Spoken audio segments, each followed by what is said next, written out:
I'm going to say something that's probably going to make a lot of people uncomfortable, but I've just got to get it off my chest because I've been thinking about it a lot. Imagine you're in a situation where somebody is talking to an accountant and they tell them, hey, you can no longer use a calculator because that is considered cheating. You would probably look at that person and say, are you stupid? Of course, an accountant needs to use a calculator. Without it, their job would be so difficult to do. And that's when I say yes. And that's how I feel about AI in ministry. We are living in a time where this new technology is right here on our fingertips. We're at the beginning of this new industrial revolution. Some call it the AI revolution. And we've been gifted this technology to do so many incredible things. Think about it this way. We said the same thing whenever the printing press came out.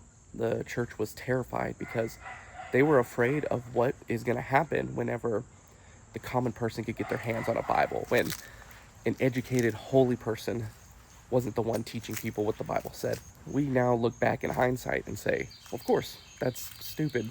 It's an incredible thing that people have access to the Bible, because that's also led to us having access to other books and so many other things, education. I believe we're going to look back in 10, 20, 30 years and feel the exact same way about artificial intelligence. So if you're one of those people that push against AI in the church, I understand some of your concerns, but we have to understand that technology is here to help us. It's not here to take our jobs away. AI can't preach for you. AI can't love people for you, but what AI can do is give you back time so you can be with people. That's the most important thing. The most important thing is not creating a graphic, figuring out your social media posts for a week.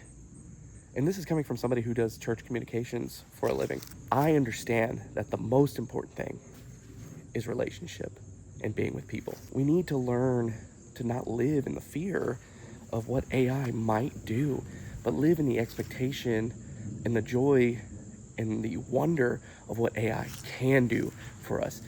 Think about the reaches it's going to be able to give us moving into the future. Think about this. The Unstuck group put out a survey at the beginning of the year, or results of a survey, that said for every 53 church attending members, the church staffs one full-time employee.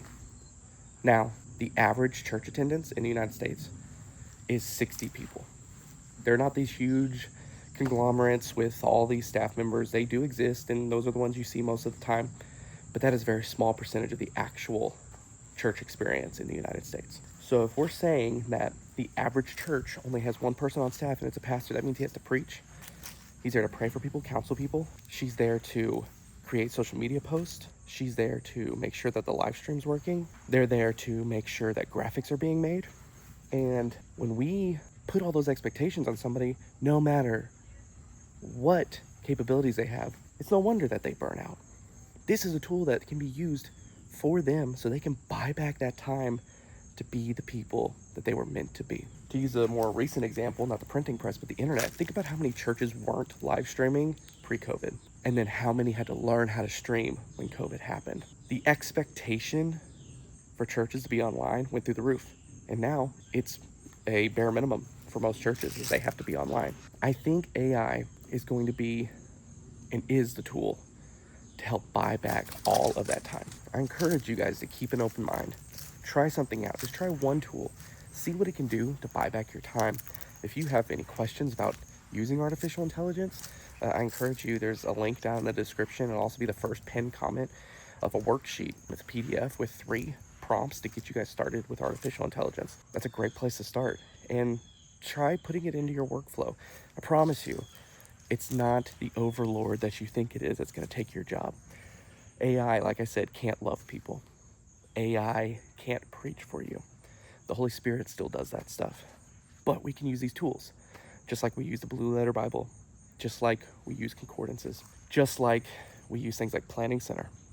And all those things are just tools to help us do ministry better. If you guys resonated with this, I hope you did. It's just a quick rant, but if there's something that you found value in, please go ahead and give this video a like, subscribe, turn on the bell notifications, because I'm just really passionate about helping church leaders get their time back. And I hope to see you guys next time.